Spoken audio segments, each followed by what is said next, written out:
പുരോഗമന കലാസാഹിത്യ സംഘം 13ാമത് സംസ്ഥാന സമ്മേളനത്തിന് ഇന്ന് കണ്ണൂരിൽ തുടക്കം.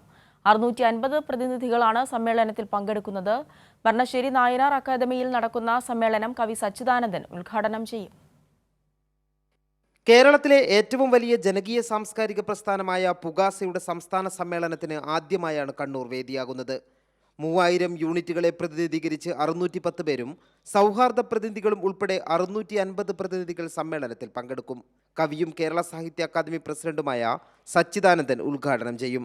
T Padmanabhan, M Mukundan, Kamal, Aadavan Deekshanya, Vijayalakshmi, Sunil P Ilayidam, T D Ramakrishnan തുടങ്ങിയവർ ഉദ്ഘാടന സമ്മേളനത്തിൽ പങ്കെടുക്കും. സമ്മേളനത്തിന്റെ ഭാഗമായി സംസ്ഥാനത്തെങ്ങും വിവിധ സാംസ്കാരിക പരിപാടികൾ സംഘടിപ്പിച്ചിരുന്നു. 18 മേഖലകളിലായി 120 സർഗസദസ്സുകളും കലാവതരണങ്ങളും നടന്നു. വയനാട് ദുരന്തത്തിന്റെ പശ്ചാത്തലത്തിൽ പിന്നീടുള്ള പൊതുപരിപാടികൾ ഒഴിവാക്കുകയായിരുന്നു. കൈരളി ന്യൂസ്, കണ്ണൂർ.